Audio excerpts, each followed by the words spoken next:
Hello friends, अगर आप हमारे चैनल पर पहली बार आए हैं या आपने अभी तक हमारा चैनल को सब्सक्राइब नहीं किया है तो प्लीज़ हमारे चैनल को सब्सक्राइब कर लीजिए।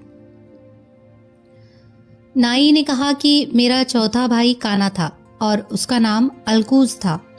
अब यह भी सुन लीजिए कि उसकी एक आँख किस प्रकार गई। मेरा भाई कसाई का काम करता था। उसे भेड़ बकरियों की अच्छी पहचान थी। वह मेंढों को लड़ाने के लिए भी तैयार करता था। इस कारण वह नगर में सर्वप्रिय हो गया। वह बड़े बड़े अच्छे अच्छे मेंढे पालता और प्रतिष्ठित लोग उसके यहाँ मेंढों की लड़ाई देखने आते। इसके अलावा वह भेड़ का बहुत अच्छा मांस बेचता था। एक दिन एक बुढ़ा उसके पास आया और एक पसेरी मांस खरीदकर उसका मूल्य देकर चला गया। उसके दिए हुए चांदी के सिक्के बिल्कुल नए और चमकते हुए थे। मेरे भाई ने उन्हें देखकर एक संदूक में डाल दिया।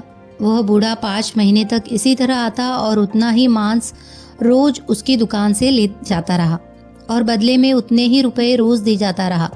5 महीने बाद मेरे भाई ने जब और भेड़ें खरीदनी चाही तो संदूक खोलने पर वहाँ कागज के गोल कटे टुकड़े पाए।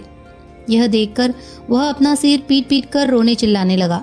उसने पड़ोसियों को बुलाया और उन्हें संदूक में भरी हुई कागज की गोल चिंदियाँ दिखाई। वह भी यह देखकर बड़े आश्चर्य में पड़े। मेरा भाई दांत पीस पीस कर कह रहा था कि अगर वह कमबख्त बूढ़ा मिल जाए तो उसकी अक्ल ठिकाने लगाऊं। संयोग से गली में कुछ दूर पर वह बुढ़ा दिखाई दिया। मेरे भाई ने दौड़कर उसे पकड़ा और पड़ोसी तथा अन्य कई लोग भी वहां एकत्र हो गए। मेरे भाई ने पुकार कर कहा, भाइयों देखो, इस निर्लज्ज पापी ने मेरे साथ कैसी धोखाधड़ी की है। यह कहकर उसने सारा वृत्तांत कहा। बूढ़ा यह सुनकर मेरे भाई से बोला, तेरे लिए यह अच्छा होगा कि तूने जो मेरा अपमान किया है और जो गालियां मुझे दी है उनके लिए मुझसे क्षमा मांग और अपना निराधार आरोप वापस ले। तूने ऐसा न किया तो तूने मेरा जितना अपमान किया है उससे अधिक तेरा अपमान करवाऊंगा। मैं नहीं चाहता कि तू जो अभक्ष वस्तु खिलाता रहा है उसका उल्लेख भी करूं। मेरे भाई ने कहा, तू ये क्या बकवास कर रहा है? तू जो चाहे कह दे, मैं किसी बात से नहीं डरता, क्योंकि मैं कोई काम धोखेबाजी का नहीं करता। बूढ़े ने कहा, तू अपनी फजीहत कराना ही चाहता है तो करा। सुनो भाई लोगों, यह अधम कसाई आदमी मारता है और उनका पास भेड़ और बकरी के नाम पर तुम लोगों के हाथ बेचता है। मेरे भाई ने चिल्लाकर कहा, नीच बूढ़े, तू इस उम्र में भी झूठ बोलने से बाज नहीं आया। क्यों यह बेसिर पैर की हाँक रहा है? उसने कहा, मैं बेसिर पैर की क्या हाँकूंगा? बेसिर वाली आदमी की एक आध लाश अब भी तुम्हारी दुकान के अंदर के हिस्से में होगी। वहां जाकर जो भी देखेगा उसे मालूम हो जाएगा कि झूठा मैं हूं या तू। अलकूज ने गुस्से में भर कर कहा, जिसका जी चाहे मेरी दुकान देख ले। अतएव पड़ोसी लोगों ने तय किया कि बूढ़े को दुकान पर ले जाया जाए और अगर इसकी बात झूठ निकले तो जितना रुपया उस पर वाजिब है उससे दुगना उससे वसूल किया जाए। वहां जाकर देखा कि दुकान के भीतरी भाग में वास्तव में एक मनुष्य की बगैर सिर की लाश लटक रही है, जैसे कि कसाईयों की दुकानों पर जानवरों की बेसिर की लाशें लटकी रहती है। वास्तविकता यह थी कि वह बूढ़ा जादूगर था और दृष्टि भ्रम पैदा करने में निपुण था। 5 महीने तक उसने कागज की गोल चिंदियाँ मेरे भाई को दी और इस समय उस भेड़ को, जिसे मेरे भाई ने कुछ देर पहले मारा था, आदमी बनाकर लोगों को धोखा दिया। उसका जादू का खेल कौन समझता? लोगों ने क्रोध में आकर मेरे भाई को बहुत मारा और उससे चीख चीख कर कहा कि तुम नीच और पापी हो, हमें नर मांस खिलाते रहे हो। इसी मार के कारण मेरे भाई की एक आंख फूट गई। मरने वालों में बूढ़ा भी शामिल था, मारने वालों में बूढ़ा भी शामिल था।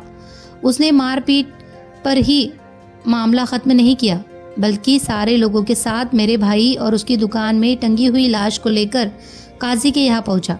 काजी पर भी उसने दृष्टि भ्रम का प्रयोग किया और उसे भी लाश आदमी ही की दिखाई दी। काजी ने मेरे भाई की कहानी पर विश्वास न किया, न उसकी चीख पुकार पर दया दिखाई। उसने आज्ञा दी कि इस कसाई को 500 कोड़े मारे जाए और फिर इसे ऊंट पर बिठाकर सारे शहर में फिराया जाए, फिर नगर से निष्कासित किया जाए। अतएव ऐसा ही किया गया। जिस समय मेरे भाई पर यह कष्ट पड़ रहा था उस समय मैं बगदाद में था। मेरा भाई किसी गुमनाम जगह पर छुपा रहा। और कुछ दिनों के बाद जब उसमें चलने फिरने की कुछ शक्ति आई तो वह वहाँ से निकला और छुपता छुपाता एक ऐसे शहर में पहुँचा जहाँ पर उसे कोई नहीं जानता था। किसी तरह उसने कुछ और दिन काटे। कभी काम मिल जाता था तो थोड़ी बहुत मेहनत मजदूरी कर लेता था, नहीं तो भीख मांगता था। भीख में भी अगर कुछ नहीं मिलता तो भूखा ही रह जाता। एक दिन वह एक सड़क पर चला जा रहा था कि उसने अपने पीछे से आती हुई घोड़ों की टापों की आवाज़ सुनी। मुड़कर देखा तो कई सवारों को अपना पीछा करता पाया। उसने सोचा कि कहीं यह मुझे पकड़ने तो नहीं आ रहे, इसीलिए वह दौड़कर एक बड़े मकान में जाने लगा। वहाँ उसे 2 आदमियों ने पकड़ लिया और कहा, भगवान का लाख लाख धन्यवाद है कि तुम आज खुद ही हमारे हाथ पड़ने के लिए यहाँ आ गए हो। हम 3 दिन से रात दिन तुम्हारी तलाश में दौड़ रहे थे। मेरा भाई यह सुनकर बहुत आश्चर्यान्वित हुआ। उसने कहा, मैं कुछ भी नहीं समझा। तुम लोग मुझसे क्या चाहते हो? क्यों मुझे पकड़ा है? तुम्हें कुछ भ्रम हुआ है। उन लोगों ने कहा, हमें कोई भ्रम नहीं हुआ। तू और तेरे कई साथी चोर है। तुम लोगों ने हमारे मालिक का सब माल लूट कर उसे लगभग कंगाल कर दिया। इस पर भी तुम्हारी अभिलाषा पूरी नहीं हुई। अब तू हमारे स्वामी के प्राण लेने के लिए भेजा गया है। कल रात भी तू इसी उद्देश्य से आया था और जब हम तुझे पकड़ने को दौड़े तो उसके कपड़ों में तो तेरे हाथ में छुरी देखी थी। अब भी तेरे पास छुरी होगी।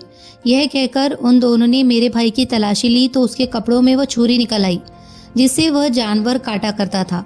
छुरी पाकर वे कहने लगे कि अब तो निश्चय ही हो गया कि तू चोर है। मेरे भाई ने रोते हुए कहा, भाई, किसी के पास छुरी निकले तो क्या इतने भर से वह चोर या हत्यारा हो जाएगा? मेरी कहानी सुनो तो तुम्हें मेरी सत्यता का विश्वास होगा। यह कहकर अलकूज ने अपनी सारी विपदाओं का उनसे वर्णन किया। किंतु ये कहानी सुनकर वह दोनों व्यक्ति अलकूज पर दया करने के बजाय उससे चिमट गए।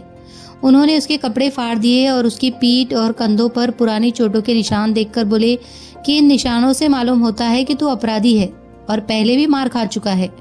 ये कहकर उन्होंने उसे मारना शुरू किया। अलकुज रोता चिल्लाता रहा और भगवान से शिकायत करता रहा कि मैंने ऐसा क्या अपराध किया है जिसका यह दंड मिल रहा है। एक बार की बेकार की मार के बाद जिसमें मेरा कोई अपराध नहीं था, यह दूसरा दंड क्यों मिल रहा है? उन लोगों पर उसके रोने चिल्लाने का कोई असर नहीं हुआ और वे उसे काजी के पास पकड़कर ले गए कि यह चोर हमारे स्वामी के यहाँ चोरी करने के बाद उसे मारने के इरादे से छुरी लेकर आया था। मेरे भाई ने काजी से कहा, सरकार, मेरी फरियाद भी सुनिए। बात सुनेंगे तो आपके सामने स्पष्ट हो जाएगा कि मुझ जैसा निरपराध व्यक्ति कोई नहीं होगा। उसके पकड़ने वालों ने काजी से कहा, आप इसकी झूठी कहानी न सुने। इसका इतिहास जानना हो तो इसके शरीर को वस्त्रहीन करे तो देखेंगे कि यह पुराना पापी है और हमेशा मार खाता रहा है। काजी ने उसका कुर्ता उतरवा कर देखा तो पुरानी चोटों के निशान देखे। उसने आज्ञा दी कि इसे 100 कोड़े मारे जाए और ऊंट पर बिठाकर शहर में घुमाया जाए और इसकी अपराध कथा कही जाए और फिर इसे नगर से निकाल दिया जाए। ऐसा ही किया गया। नाई ने कहा कि मुझसे कुछ लोगों ने जब उसकी दुर्दशा बताई तो मैं वहाँ गया और तलाश कर अपने भाई को घर लाया। खलीफा का इस कहानी से मनोरंजन हुआ और उसने कहा कि इसे इनाम देकर विदा करो। लेकिन नाई ने कहा कि सरकार, मेरे 2 भाइयों की कहानी भी सुन लीजिए। अगर आप भी नाई के 5वें भाई की कहानी सुनना चाहते हैं तो हमारी आने वाली अलिफ लैला की कहानी सुनिए। और अगर अलिफ लैला की कहानी आपको पसंद आ रही हो तो प्लीज़ इन्हें लाइक कीजिए, शेयर कीजिए और कमेंट कीजिए। धन्यवाद। और अलिफ लैला की इससे पहले की कहानियाँ सुनने के लिए अलिफ लैला की प्लेलिस्ट चेक कीजिए।